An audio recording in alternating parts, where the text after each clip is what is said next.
जय हिंद दोस्तों, आपका स्वागत है आपके अपने YouTube channel career with teaching पर। दोस्तों उम्मीद करता हूं कि आप सभी लोग स्वस्थ होंगे और मस्त होंगे और ज़बरदस्त होंगे और अपनी आगामी परीक्षाओं की तैयारी अच्छी तरीक़ा से कर रहे होंगे। जो भी दोस्त इस चैनल पर पहली बार आया है, इस चैनल को सब्सक्राइब करें, जिससे कि हमारी आने वाली न्यू वीडियो का नोटिफिकेशन सबसे पहले मिले।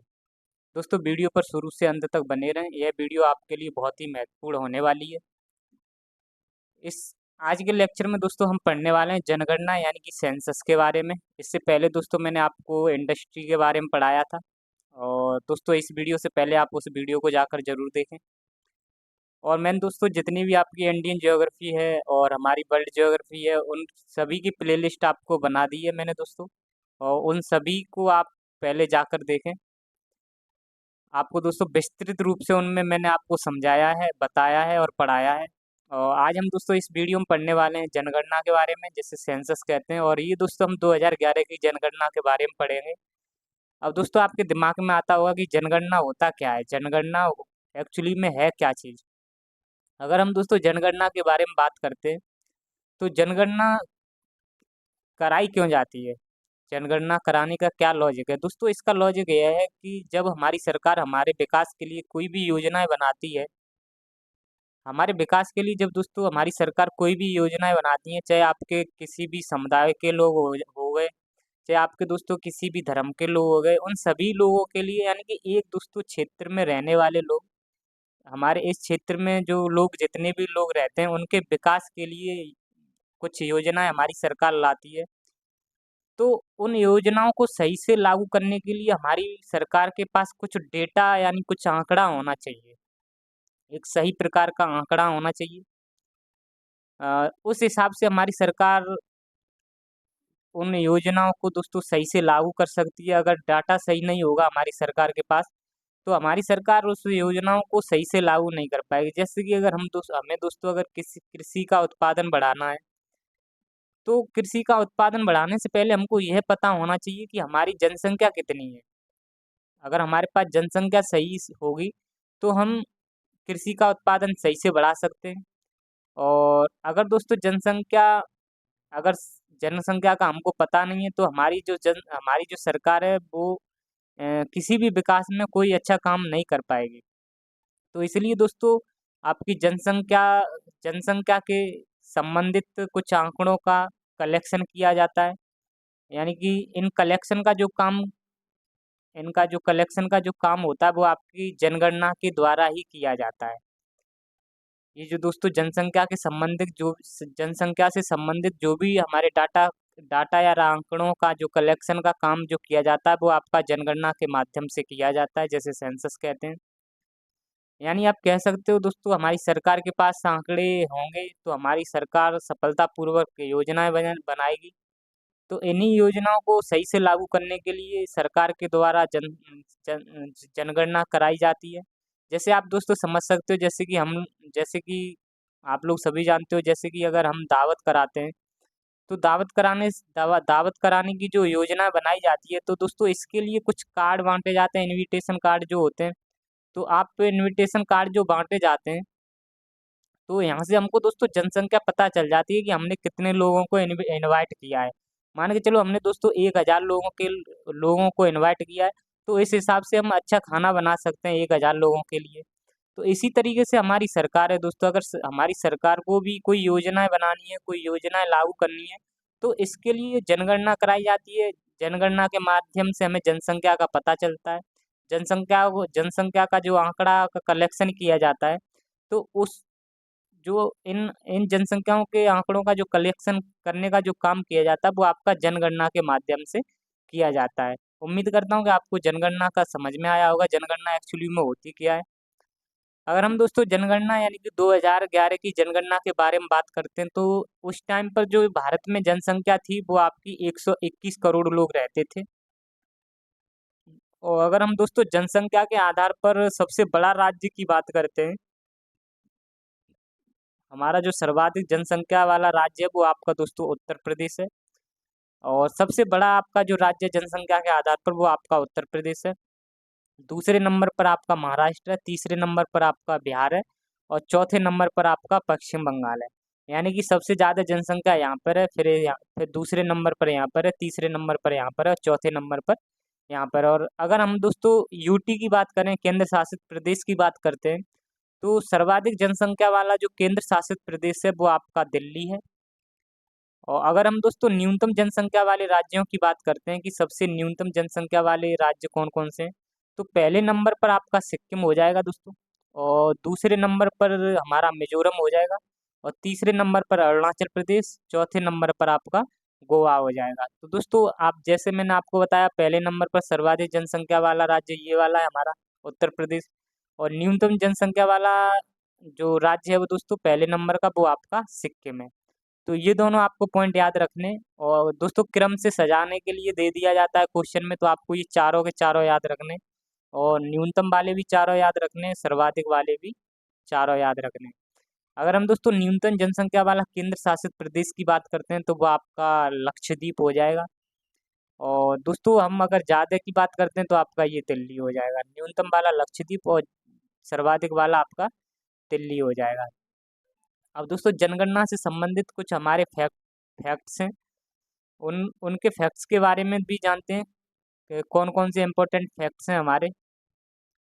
अगर हम दोस्तों जनसंख्या के पहले फर्स्ट प्रथम दोस्तों जो हमारा पहला फैक्ट्स है उसके बारे में बात करते हैं, तो जो विश्व में जो जनगणना की शुरुआत की गई थी वो आपकी 1749 में पहली शुरुआत हुई थी स्वीडन में, जिसकी राजधानी दोस्तों स्टॉकहोम है।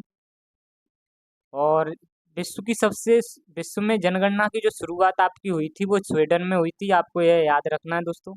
और अगर हम दोस्तों विश्व में 10 की जनगणना की शुरुआत की बात करते हैं, अगर जो 10 की जनगणना की शुरुआत वर्ष की बात करते हैं वो आपकी 1790 में यूएसए ने दोस्तों की थी।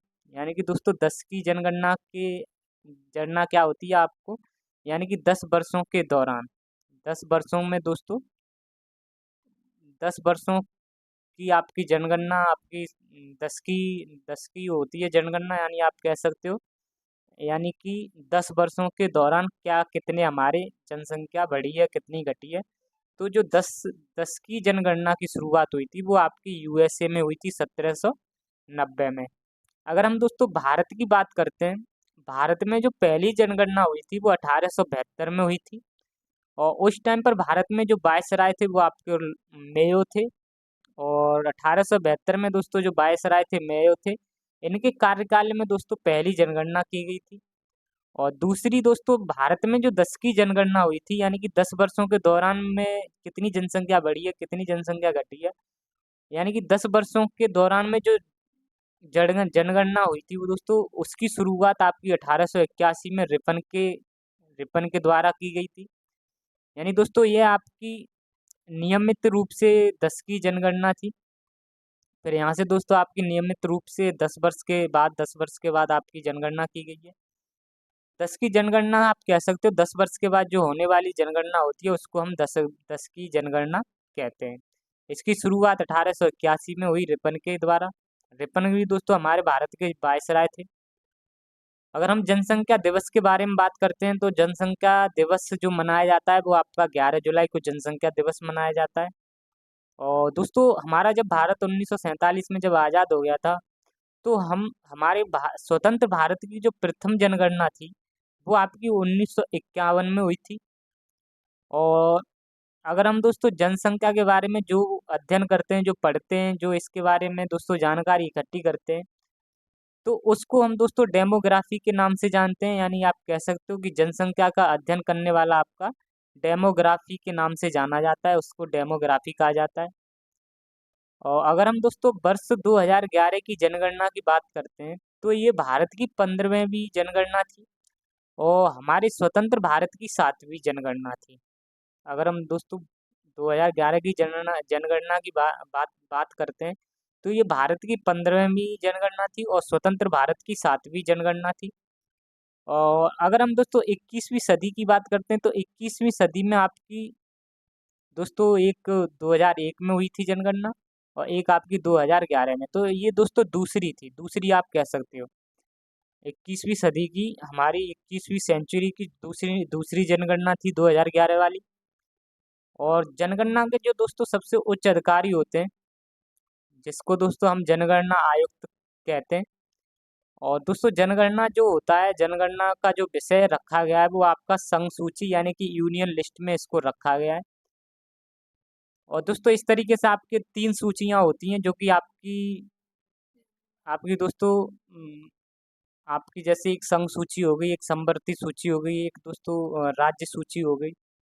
तो इनमें दोस्तों अलग-अलग विषय हैं और उन विषयों पर दोस्तों किस-किस का अधिकार होता है, तो उस तरीके से जैसे हमारा जनगणना पर जो अधिकार होता है, जनगणना करने का जो जनगणना करने पर जो अधिकार होता है वो आपका केंद्र सरकार का होता है। केंद्र सरकार का एक मंत्रालय होता है दोस्तों जिसका नाम है गृह मंत्रालय।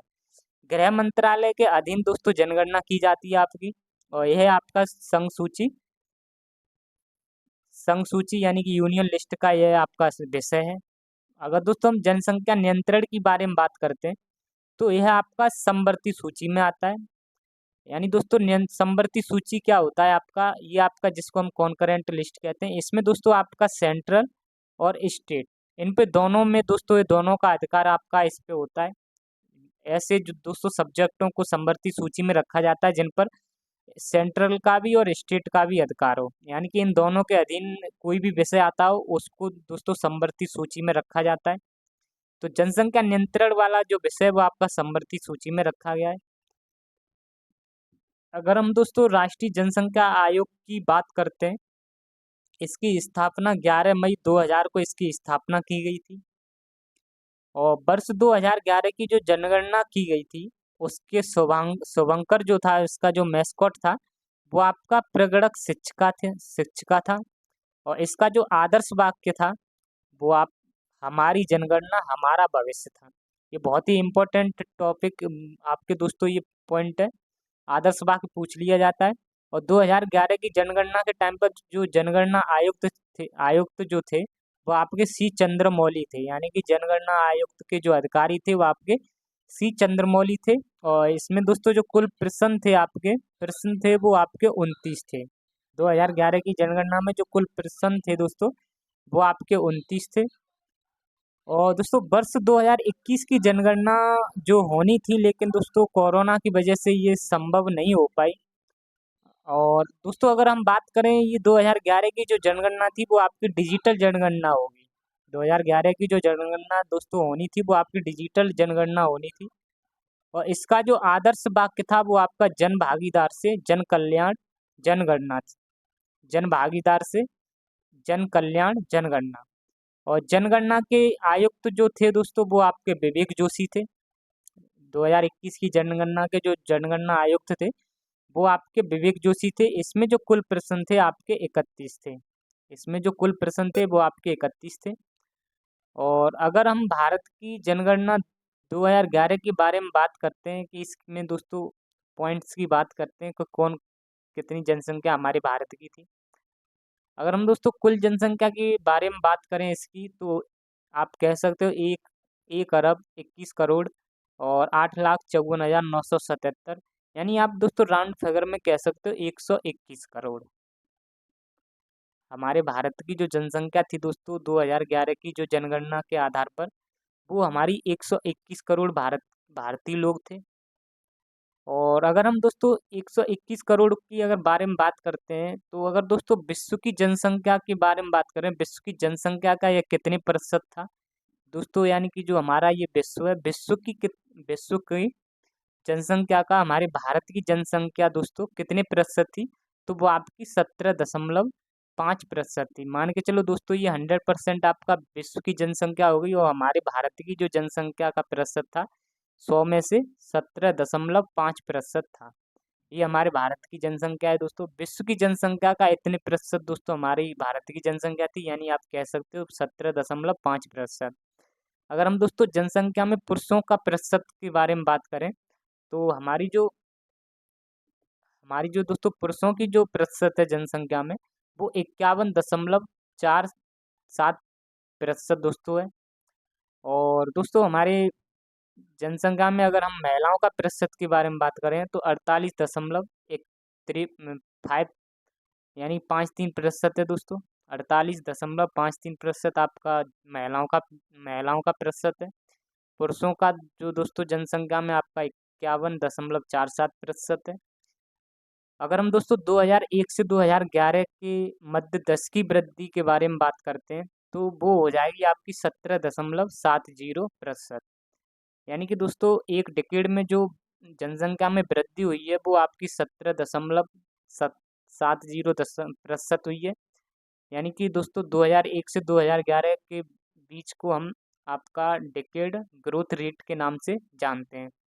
अगर हम दोस्तों वार्षिक दर के बारे में बात करते हैं कि प्रति वर्ष में कितनी दर की वृद्धि हुई है तो वो आपकी 1.64% की वृद्धि हुई है।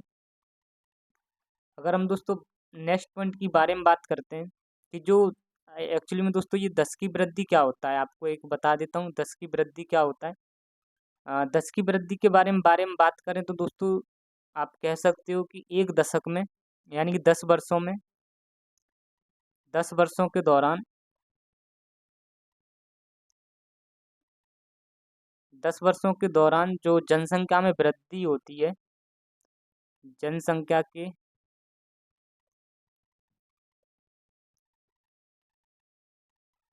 जनसंख्या में दोस्तों जितनी प्रतिशत की वृद्धि होती हो, जितने प्रतिशत की वृद्धि होती हो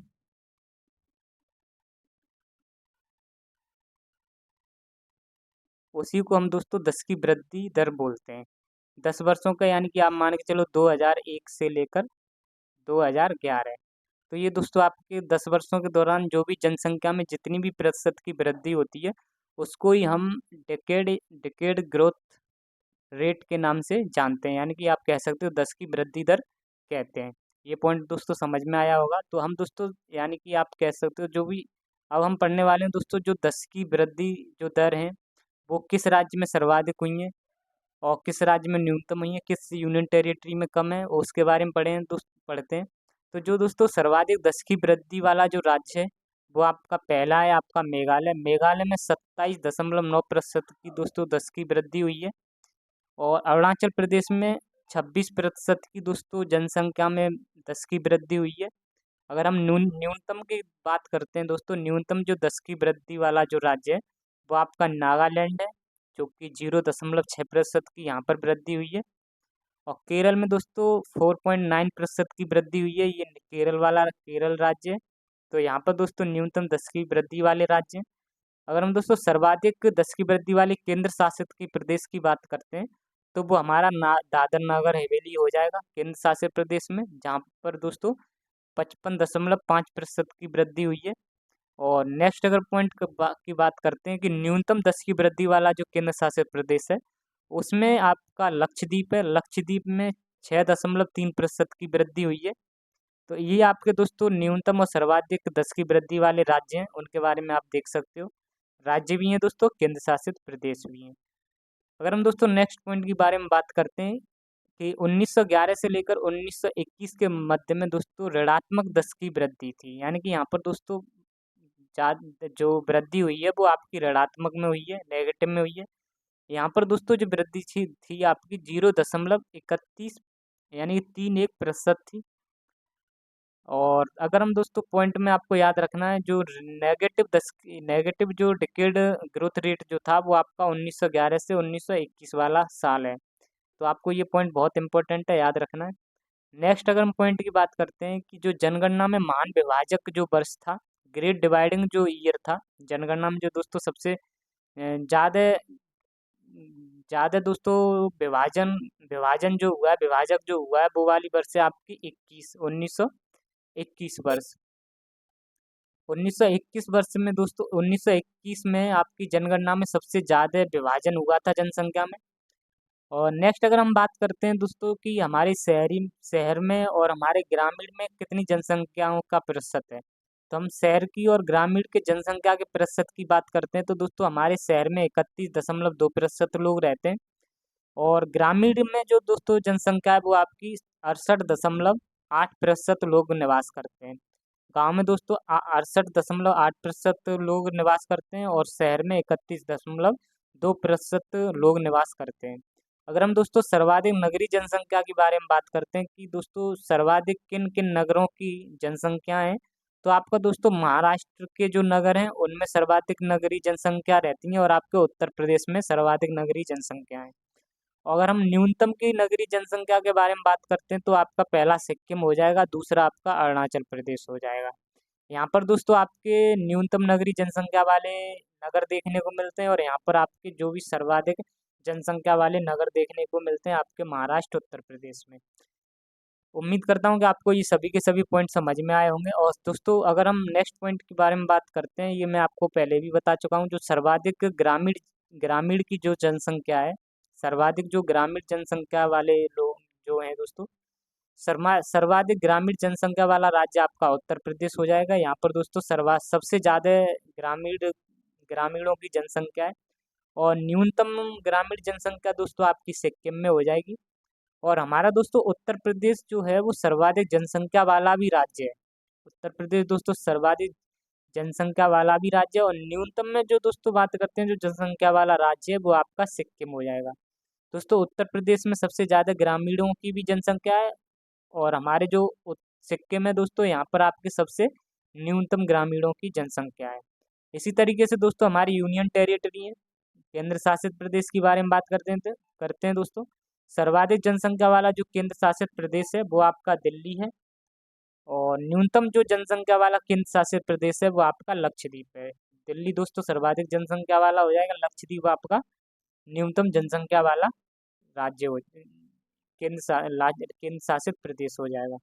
अगर हम दोस्तों जनसंख्या घनत्व के बारे में बात करते हैं, जनसंख्या घनत्व के बारे में बात करने से पहले दोस्तों आपको इसकी एक पॉइंट बता देता हूँ कि एक्चुअली में जनसंख्या घनत्व होता क्या है। माने के चलो ये दोस्तों हमारा 1 किलोमीटर स्क्वायर का एरिया है। ये हमारा दोस्तों 1 किलोमीटर स्क्वायर का एरिया है। ये हमारा 1 किलोमीटर स्क्वायर का एरिया है दोस्तों। और यहाँ पर दोस्तों इसमें मान के चलो इसमें जितने भी लोग रहते हों, इसमें जितने भी लोग रहते हैं उसी को दोस्तों हम जनसंख्या घनत्व के नाम से जानते हैं। यानी कि दोस्तों 1 किलोमीटर स्क्वायर एरिया में रहने वाले लोगों की जो जनसंख्या होती है उसको हम जनसंख्या घनत्व कहते हैं। इसी तरीके से दोस्तों इसी पॉइंट में ये लिखा है कि प्रति वर्ग किलोमीटर में रहने वाले लोगों की संख्या को हम जनसंख्या घनत्व कहते हैं। अब दोस्तों यहाँ पर कुछ लोग तो बहुत सारे 1 किलोमीटर में रहते निवास करते होंगे और कुछ तो दोस्तों 1 किलोमीटर स्क्वायर एरिया में बहुत कम लोग निवास करते होंगे। तो दोस्तों यहाँ पे भी आप समझ सकते हो ये ज़्यादा घना है, ये दोस्तों कम घना है।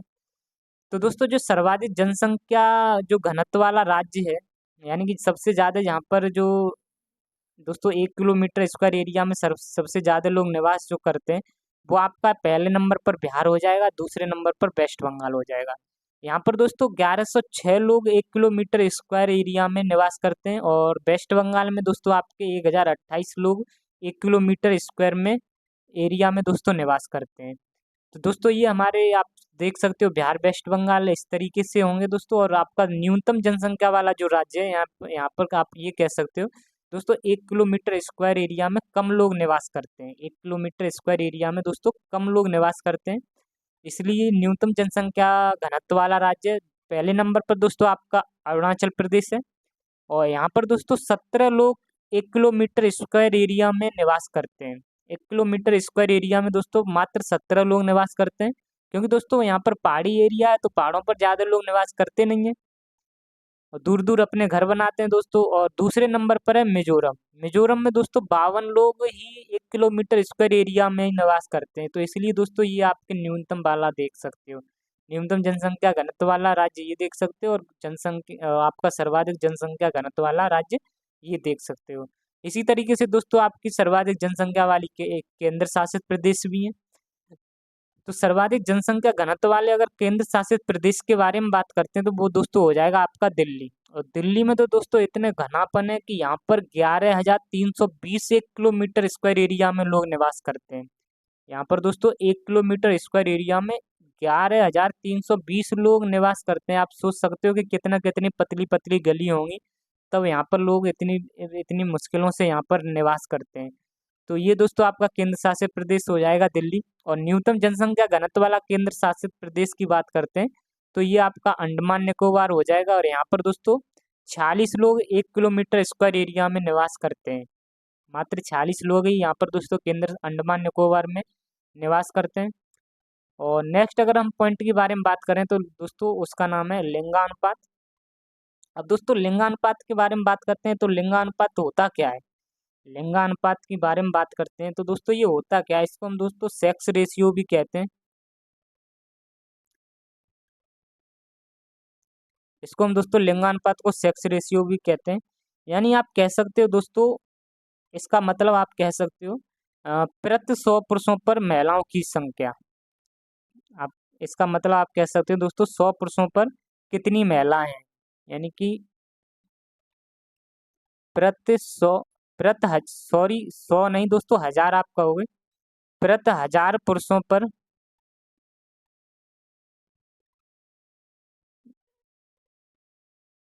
महिलाओं की संख्या। तो दोस्तों प्रति 100 पुरुषों पर महिलाओं की संख्या ही आपका लिंगानुपात यानी सेक्स रेशियो कहा जाता है।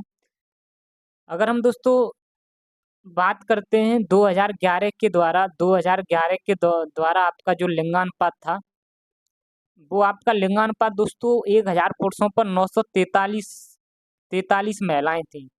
2011 के द्वारा जो लिंगानुपात था दोस्तों, 2011 की जनगणना के हिसाब से जो लिंगानुपात था वो 1000 लोगों पर 943 महिलाएं थी। तो ये दोस्तों आप कह सकते हो 1000 पुरुषों पर जो महिलाएं थी वो आपकी 943 थी। लेकिन दोस्तों हमारे कुछ सर्वाधिक लिंगानुपात वाले भी राज्य थे, न्यूनतम लिंगानुपात वाले भी राज्य थे। अगर हम दोस्तों सर्वाधिक लिंगानुपात वाले राज्य की बारे में बात करते हैं तो हमारा पहले नंबर का हो जाएगा केरल।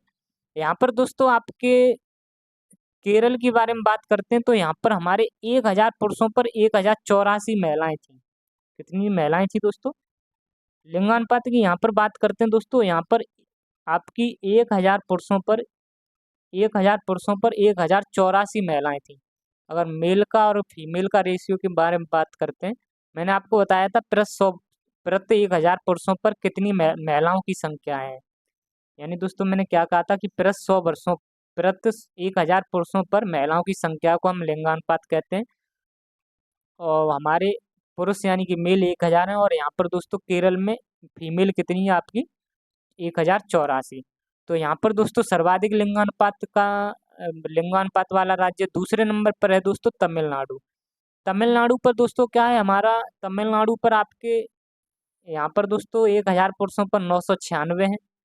और यहाँ आंध्र प्रदेश में दोस्तों 1000 पुरुषों पर 993 महिलाएं हैं।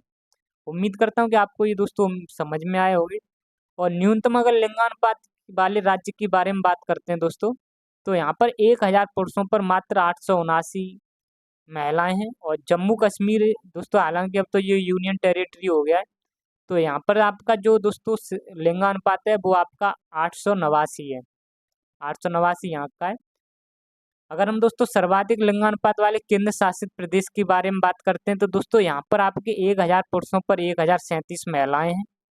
और न्यूनतम लिंगानुपात वाले केंद्र शासित प्रदेश के बारे में बात करते हैं तो वो आपका दमन द्वीप है। दमन द्वीप आपका दोस्तों यहाँ पर 618 हो जाएंगी दोस्तों महिलाएं। दोस्तों सबसे पहले मैंने लिंगानुपात में आपको क्या बताया था, केरला सबसे ज़्यादा है और न्यूनतम में आपका हरियाणा दोस्तों है। और अगर हम दोस्तों केंद्र शासित प्रदेश के बारे में बात करते हैं तो वो आपका पौंडीचेरी हो जाएगा। न्यूनतम केंद्र शासित प्रदेश के बारे में बात करते हैं तो वो आपका दमन द्वीप हो जाएगा। इसी तरीके से दोस्तों हमारे शिशु लिंगानुपात भी हैं। शिशु लिंगानुपात के बारे में बात करते हैं दोस्तों, चाइल्ड सेक्स रेशियो के बारे में बात करते हैं तो यहाँ पर जो पुरुष यहाँ यहाँ पर आप दोस्तों 2011 की जनगणना के आधार पर जो था, यहाँ पर 1000 पुरुषों पर दोस्तों जो फीमेल की जो संख्या थी वो आपकी 919 थी।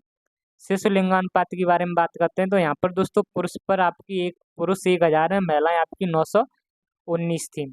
अगर हम दोस्तों सर्वाधिक राज्य की बात करते हैं तो यहाँ पर आपका अरुणाचल प्रदेश देखने को मिलता है। यहाँ पर 972 दोस्तों आपकी फीमेल देखने को मिलती हैं। और न्यूनतम अगर राज्य के बारे में बात करते हैं दोस्तों, यहाँ पर हरियाणा है, 839 है दोस्तों। 800 दोस्तों 34 है ये, 834-29 के लगभग है दोस्तों आप कह सकते हो। अगर हम सर्वाधिक यूटी की बात करते हैं तो आपका अंडमान निकोबार 968 हो जाएगा दोस्तों आपका। और अगर हम दोस्तों नेक्स्ट पॉइंट की बारे में बात करते हैं, न्यूनतम में यूटी है वो आपका दिल्ली है दोस्तों। यहाँ पर कम शिशु चाइल्ड सेक्स रेशियो है 871 है मात्र। अगर हम दोस्तों शिशु लिंगानुपात आपके समझ में आया होगा दोस्तों, ये शिशु लिंगानुपात है आपका। सर्वाधिक में अरुणाचल प्रदेश, न्यूनतम में हरियाणा है, और यूनियन टेरिटरी में दोस्तों अंडमान निकोबार है, न्यूनतम में आपका दिल्ली है। अब नेक्स्ट पॉइंट में पढ़ते हैं दोस्तों साक्षरता। साक्षरता के बारे में बात करते हैं दोस्तों, साक्षरता होती क्या है। साक्षरता के बारे में बात करें तो यह दोस्तों साक्षरता जो है वो आपकी साक्षरता, यानी आप कह सकते हो जो 7 वर्ष से अधिक का जो व्यक्ति किसी भाषा को पढ़ने और लिखने में जो सक्षम हो वो आपका साक्षर यानी कि लिटरेसी लिटरेसी कहलाता है, लिटरेट कहलाता है। यानी कि जो दोस्तों पढ़ा लिखा हुआ जो 7 वर्ष से अधिक का हो, और वो ऐसा व्यक्ति जो आपकी भाषा को, किसी भी भाषा को पढ़ना भी जानता हो और लिखना भी जानता हो, तो वो आपका पढ़ा लिखा माना जाता है, यानी कि साक्षर माना जाता है।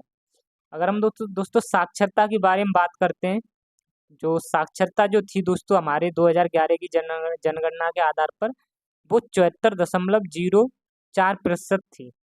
तो जो दोस्तों हमारी साक्षरता थी वो आपकी 74.04% साक्षरता थी 2011 की जनगणना के आधार पर। और इसमें दोस्तों जो पुरुषों की जो प्रतिशत था, पुरुष जो साक्षर थे वो आपके 82.14% दोस्तों पुरुष साक्षर थे। और महिलाएं जो थी दोस्तों वो 65.41% महिलाएं आपकी साक्षर थी। इतने परसेंटेज आपके पुरुष साक्षर थे, और आपकी दोस्तों इतने परसेंटेज आपकी महिलाएं साक्षर थी। यानी कि 7 वर्ष से अधिक के ऐसे व्यक्ति, ऐसे महिलाएं जो कि दोस्तों किसी भी भाषा को, चाहे आपकी हिंदी हो गई, चाहे इंग्लिश हो गई, चाहे कोई भी लैंग्वेज हो गई दोस्तों, किसी भी क्षेत्र की, उसको पढ़ना और लिखने में जो सक्षम होता है उसी को हम साक्षर कहते हैं।